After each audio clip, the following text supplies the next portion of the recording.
Hello everyone, and welcome to my General Hospital official channel. I hope everyone is having a wonderful day. Before we begin, please hit the subscribe button and give this video a thumbs up. Portia sat alone in the dimly lit corner of her hospital room, staring at the blanket piled neatly across her lap as though focusing on its folds could somehow keep her mind from spiraling. The sterile quiet around her wasn't peaceful, it was suffocating. Every time she closed her eyes she felt the fall again, the sharp jolt, the screaming panic, the desperate instinct to protect her child. She swallowed hard, steadying herself as she heard footsteps approach. Curtis paused in the doorway, hesitant, unsure if she wanted company or solitude. "Portia, you're awake," he said softly, stepping inside. She didn't look at him at first. Her voice was steady, but the tremor beneath it was unmistakable. "I'm awake, but I'm not okay." Curtis moved closer, placing a hand on the rail of her bed. "I know, and I'm so sorry. I'm here for whatever you need." She finally met his eyes, and the emotion in hers was raw, blistering. "Then be here for the truth, Curtis, because I know exactly why this happened, and I know exactly who's to blame." She wasn't crying anymore. She had run out of tears hours ago, but the fury simmering beneath the grief was far worse. Curtis exhaled slowly. "Tell me." Portia clenched her jaw, her fingers digging into the blanket. "Trina and Esme." Curtis's face shifted, shock tightening every feature. "Portia," he began, ready to caution her, but she cut him off sharply. "Don't you dare tell me to calm down. Not right now." Curtis took a seat beside her, knowing better than to push. "Start from the beginning. Tell me exactly what you're thinking." Portia inhaled shakily. "Trina showed up in that hallway. She didn't listen when I told her I needed space. She kept pushing, kept questioning my decisions, stressing me out. My blood pressure spiked because I was upset. And then Esme came out of nowhere like some nightmare that refuses to end." Curtis pinched the bridge of his nose. "Esme shouldn't have even been there." "But Portia." "Trina didn't mean." Portia slammed her palm against the mattress. "Intentions don't matter. Results do. And the result is that my baby is gone." Curtis tried to maintain his composure, but Portia could see the tension rising in him, the struggle between comforting her and defending his daughter. "Portia, Trina loves you. She would never knowingly put you or the baby at risk," he said quietly. Portia took a shallow breath, glaring ahead at the wall. "Love isn't the issue. Boundaries are. She didn't respect mine. She wouldn't let me defuse the moment. And that pressure, that chaos, it's part of what caused my fall." Curtis shook his head. "What about Esme? You said she appeared suddenly." Portia's throat tightened as she recalled the exact moment. "I turned, and she was just there. Not supposed to be anywhere near me. No warning. No regard for the restraining order. She startled me, Curtis. And a pregnant woman, that stressed, that unbalanced. You know the rest." Curtis placed a gentle hand over hers. "Esme has been unpredictable since she got back. She's dangerous." "But Trina may not be dangerous," Portia interrupted. "But she contributed, whether you want to admit it or not." The door opened and the soft shuffle of shoes signaled the arrival of someone who had clearly been told to proceed carefully. Trina stepped inside with eyes rimmed red, her hands clutching a small bouquet she must have picked up on the way. "Mom," she whispered, her voice cracking. Portia stiffened instantly. Curtis stood, giving Trina a conflicted look. "She's awake," he said gently. "She's talking." Trina came closer, stopping at the foot of the bed. "I'm so sorry. I never wanted any of this. If I could trade places—" "Stop," Portia said sharply, cutting her off. "I don't want apologies right now." Trina blinked, recoiling as though slapped. "Okay, what do you want?" Portia didn't soften. "I want honesty. I want you to admit that you ignored what I asked for, that you pushed when I needed peace, that you wouldn't let it go, and because of that I was stressed when Esme showed up."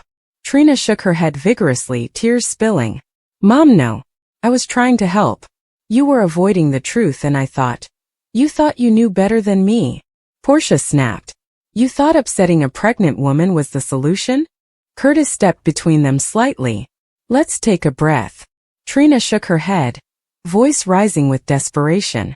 "I didn't upset you on purpose. I wanted to understand what you were hiding. You were pushing me away. Because I was trying to protect the baby, Portia hissed. But you couldn't respect that. And now look at where we are. Trina choked on a sob, her shoulders trembling. Mom, please. Just tell me what I can do. I'll do anything. Portia looked at her daughter with a coldness Trina had never seen directed at her before. You can leave. Right now. I need to heal. And I can't do that with you standing there reminding me of what I lost. Curtis turned sharply. Portia. Trina gasped, the words hitting harder than she expected. Mom, you don't mean that. Portia stared at her without blinking. I mean every word. Curtis moved toward Trina, placing a hand on her back. Sweetheart. Let's give your mom some time. Trina looked at Portia one last time. I love you, she whispered. Portia didn't answer. Curtis led her out gently as Trina clutched the flowers to her chest, her sobs echoing down the hallway. Once the door shut, Curtis turned back to Portia with disbelief. You can't talk to her like that. She's grieving too. Portia glared at him. Her grief isn't the same as mine. No, Curtis said softly. But it's real. And you just broke her. Portia looked away. She broke me first. Curtis sat again, rubbing his hands together. Portia, listen to me. I know you're hurting. I know you're angry. But pushing Trina away is only going to cause more damage. Portia felt her throat tightening again. I can't look at her without remembering the moment everything went wrong. Then let me help you separate the emotions, Curtis pleaded. Let's talk about Esme. She's the real threat. Portia's eyes darkened. Oh, I'm not done with Esme. Not even close. At the nurse's station, Trina collapsed into a chair, burying her face in her hands. Marshall approached cautiously. Trina. I saw Curtis. He looked shaken. What happened? Trina wiped her eyes but failed to hide her devastation. She hates me, Grandpa. She blames me for everything. Marshall lowered himself beside her, wrapping an arm around her shoulders. Your mother is grieving. She's not thinking clearly. Trina shook her head. No. She meant every word. I could see it. I pushed her too hard. I didn't listen. If I just walked away, she wouldn't have been in that hallway when Esme showed up. Marshall squeezed her shoulder. Esme is the one who violated the restraining order. She caused the panic. You can't carry all this. Trina whispered. But I do. Marshall sighed. Your mother will come around. This anger, it's temporary. Pain like this twists a person. But it doesn't last forever. Trina looked down at the flowers in her hands. I don't know if she'll ever forgive me. Meanwhile, in another wing of the hospital, Esme paced back and forth in a private exam room, her hands shaking. Spencer sat in a chair, arms crossed, watching her with clear distrust. You shouldn't have gone near her, he said plainly. Esme looked at him, guilt clouding her face. I didn't mean to scare her. I wasn't thinking. I just wanted to talk. Spencer rose abruptly. Talk? You shouldn't even be in the same zip code as her. You violated every boundary set for you. Esme flinched. I know that now. But Spencer, you don't understand. I saw her and instinct just took over. I wanted to apologize. I wanted to make things right. Spencer shook his head fiercely. Nothing you do makes anything right. Esme's voice cracked. I didn't push her. I didn't touch her. You didn't have to, Spencer snapped. You startled a pregnant woman. And that alone is enough. Esme pressed her hands to her face. Is she okay? Spencer hesitated, swallowing tightly. No. She lost the baby. Esme's breath caught and she staggered backward. No, that can't be true. Spencer's eyes burned with anger. It is. And you played a part. Back in Portia's room, Curtis was watching her with deep concern. You need rest, he said softly. Portia's voice was steady but hollow. I need justice. Curtis leaned forward. What does that mean to you? Portia looked at him with a stoic, chilling focus. It means Esme faces consequences. Real ones. And Trina learns that actions have impact. Curtis shook his head. Not like this. Not by cutting her out. Portia's lips trembled, the first break in her armor. I can't breathe around her right now. Curtis reached for her hand again, and this time she didn't pull away. Then let me be the bridge. I'll talk to her. I'll help you both through this.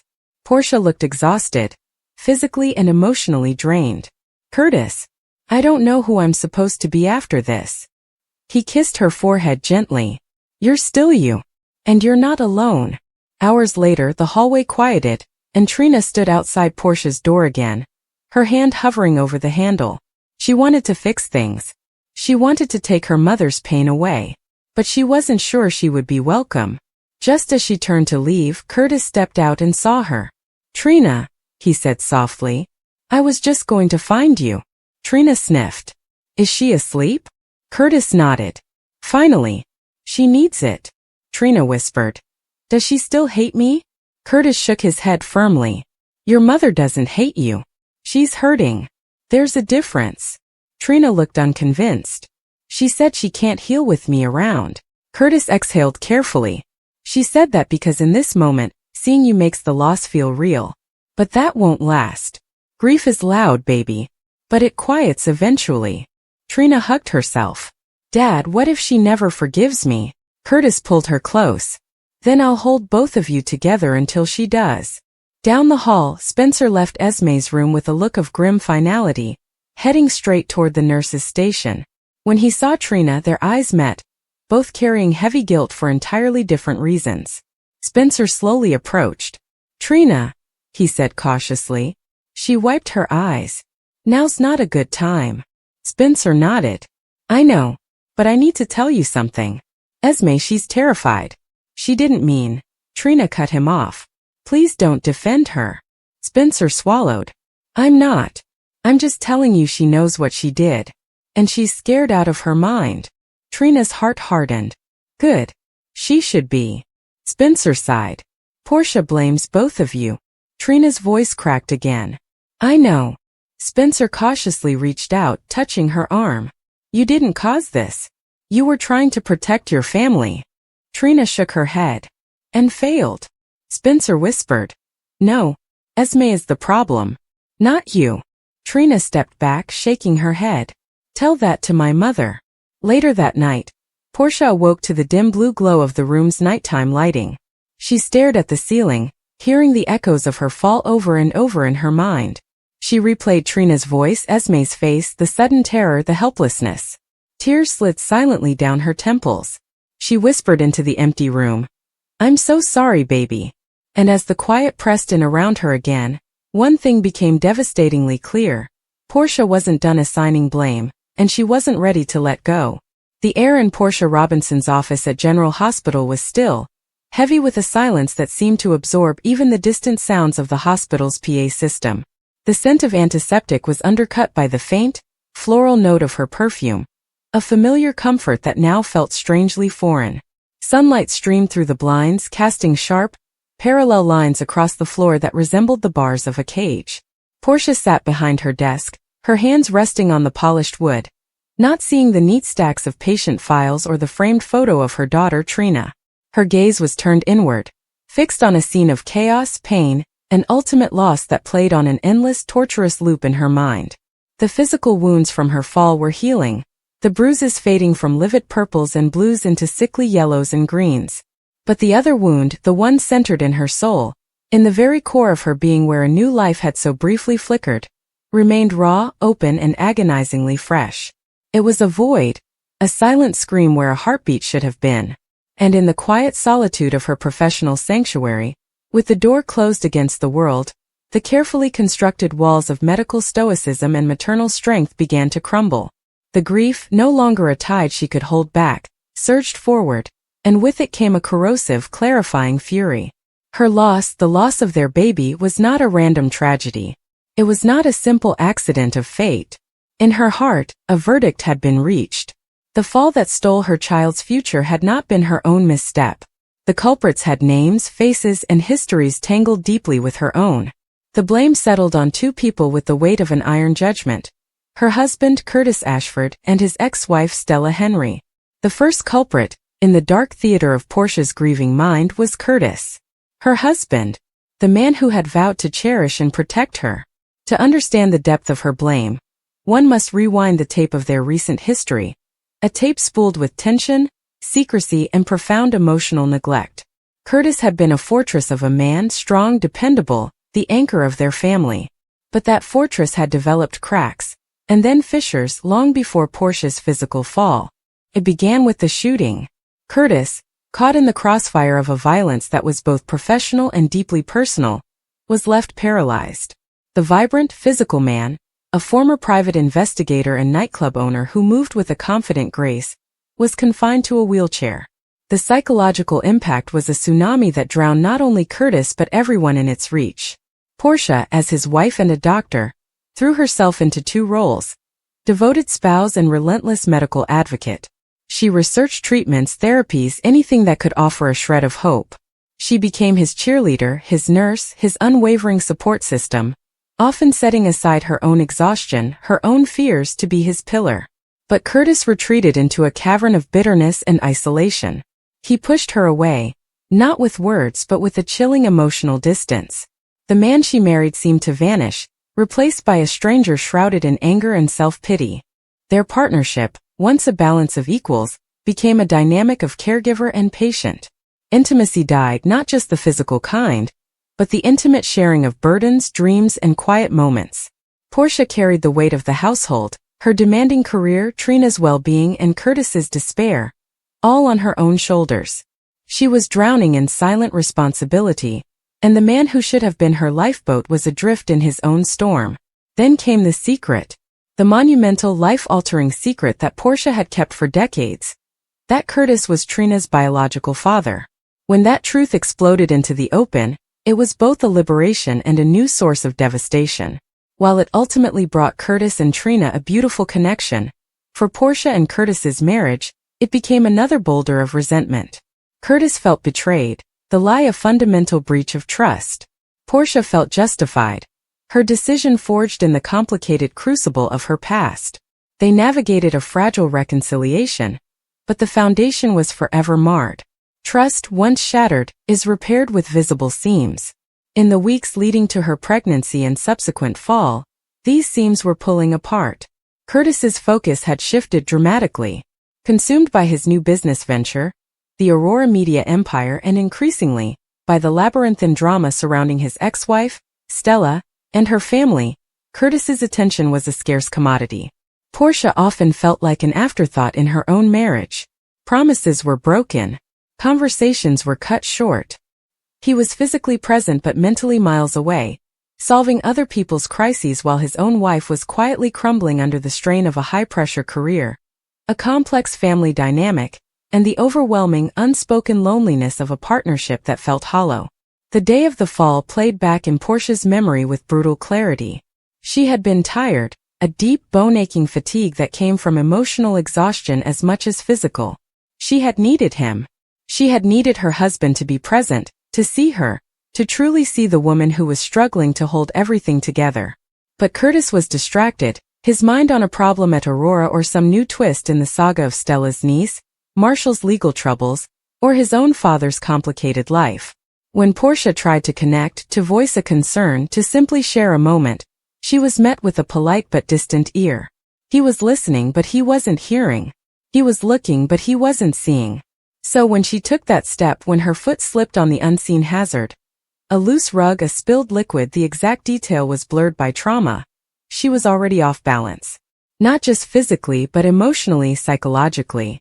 The strong, capable Dr. Robinson was a facade. Inside, she was a woman teetering on an edge, made unstable by months, years, of carrying her burdens alone. As she fell, in that split second of terrifying weightlessness, a single piercing thought cut through the panic. He wasn't there to catch me. He hadn't been there to catch her emotionally for so long. Why would he be there physically? In the aftermath, in the blinding white pain and the terrifying realization that something was terribly wrong, Curtis's horror and guilt were palpable. But to Portia, swimming in a narcotic haze of physical agony and soul-crushing loss, his remorse felt like too little too late. Where was this intensity of feeling when she was crying silent tears in the dark? Where was this protective fury when she was bending under the weight of their world? His neglect, his emotional abandonment, had created the conditions for her fall. He had failed to provide the stable, supportive, present partnership that was the bedrock of their marriage and her well-being. By being absent in the ways that mattered most, he had left her vulnerable. In Portia's heart, Curtis's inattention was the first domino.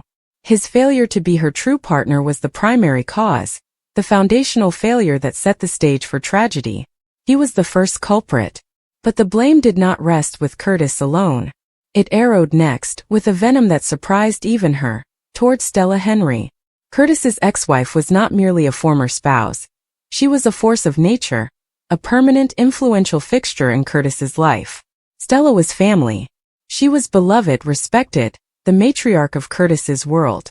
And Portia had, for the most part, accepted this. She had welcomed Stella into their lives, into their home, into their family gatherings. She had bitten her tongue through countless instances of Stella's well-intentioned but overbearing advice, her subtle critiques disguised as concern, her undeniable deep-seated bond with Curtis that sometimes felt exclusionary. Stella was a good woman, Portia knew this. But goodness in this context was not the point. Influence was. Stella's role as the perpetual anchor in Curtis's life had, in Portia's grieving analysis, directly contributed to the erosion of her marriage. Stella was the first call Curtis made with good news or bad. Stella's opinions held tremendous weight. Stella's needs and the needs of her extended family often seemed to take precedence. The recent crises involving Stella's brother, Marshall, and the secrets of Curtis's own paternity had consumed Curtis completely. He was the solver, the knight in shining armor for the Henry family, and Portia was left waiting on the sidelines of her own life. Stella, with her commanding love and her endless family dramas, had created a gravitational pull that constantly drew Curtis away from Portia and their nuclear family. More pointedly, Portia recalled the moments leading up to her fall. Had there been a phone call from Stella? A text message about some urgent, non-urgent matter? She couldn't remember the specific trigger, but the pattern was etched in stone. So often, just as she and Curtis were about to have a moment of connection, Stella's name would flash on his phone, and his focus would shift. Stella's world, with its compelling dramas and historical claims on Curtis's loyalty, was a constant rival to Portia's quieter, more domestic needs. Portia was competing for her husband's attention with the ghost of a marriage, a bond that, while no longer romantic, held a power and history that her own marriage sometimes seemed unable to match. On the day of the accident, Portia's emotional reserves were at rock bottom. She had likely been stewing in a quiet resentment, feeling invisible next to the towering presence of Stella Henry in her husband's heart and mind.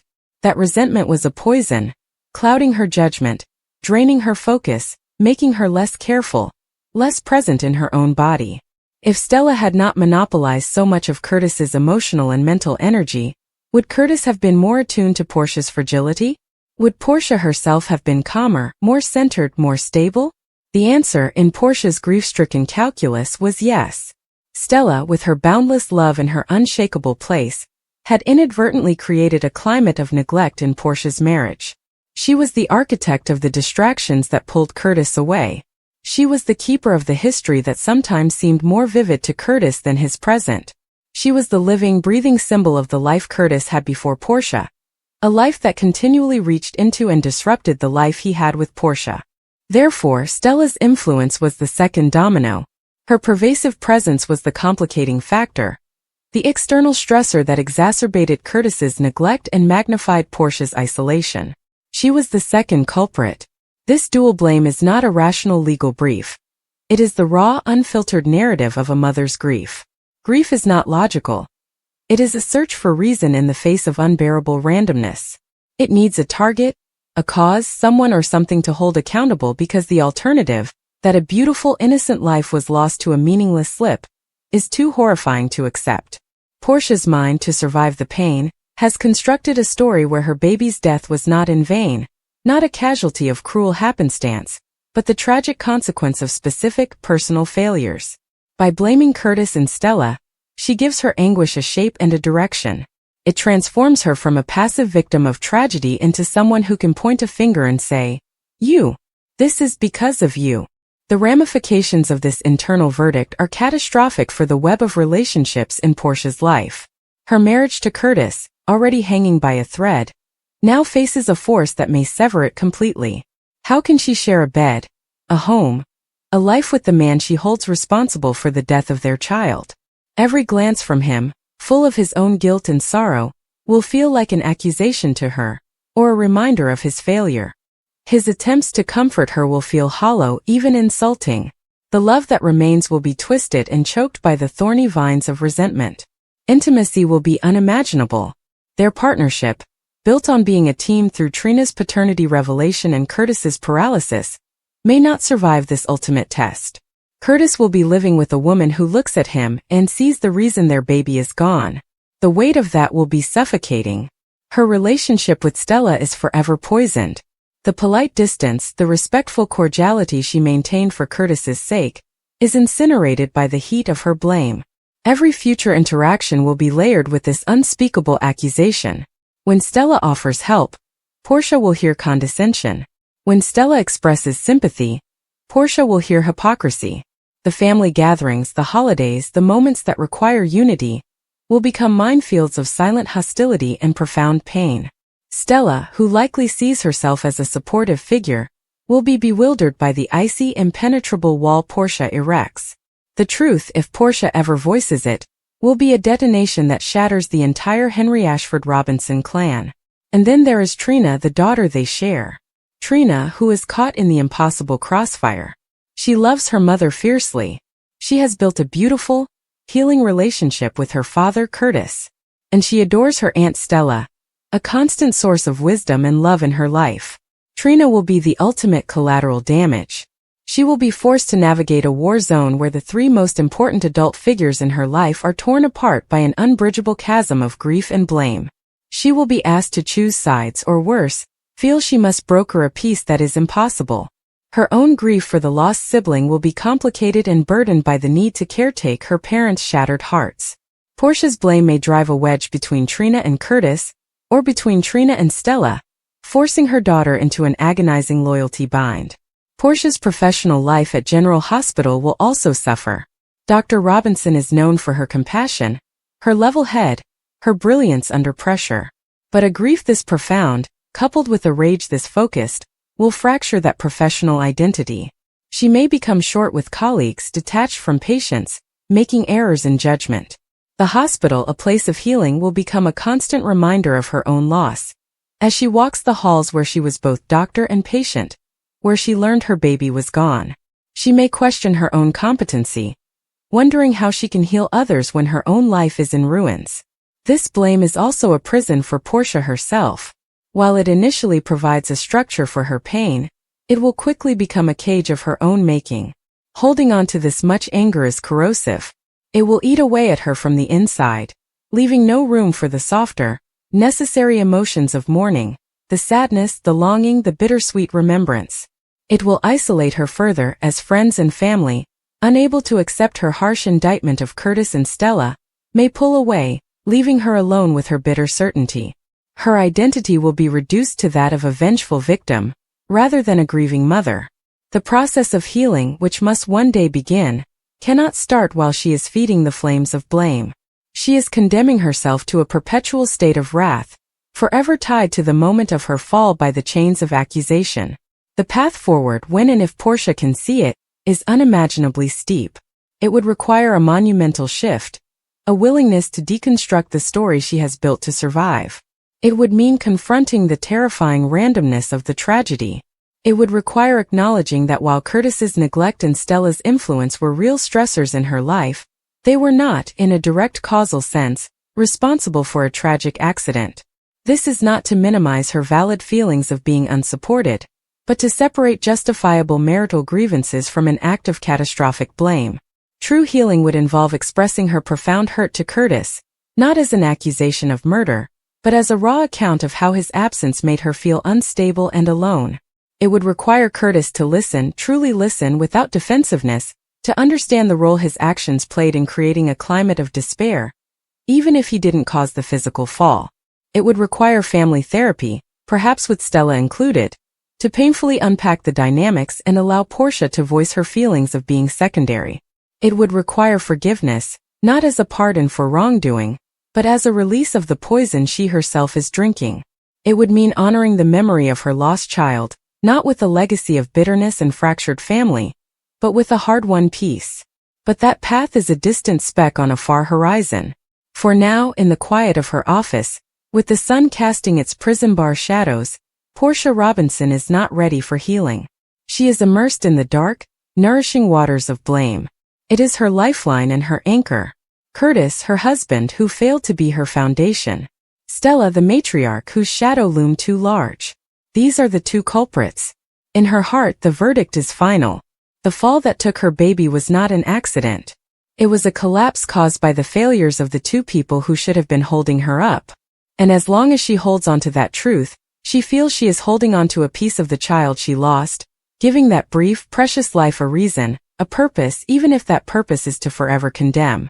The spoilers for General Hospital promise turmoil, confrontation, and the unraveling of a family. At the center of it all is Portia, a woman of science who, in the face of an inexplicable loss, has abandoned logic for a more primal, painful truth. Someone must pay. And in her world, the bill has come due for Curtis Ashford and Stella Henry.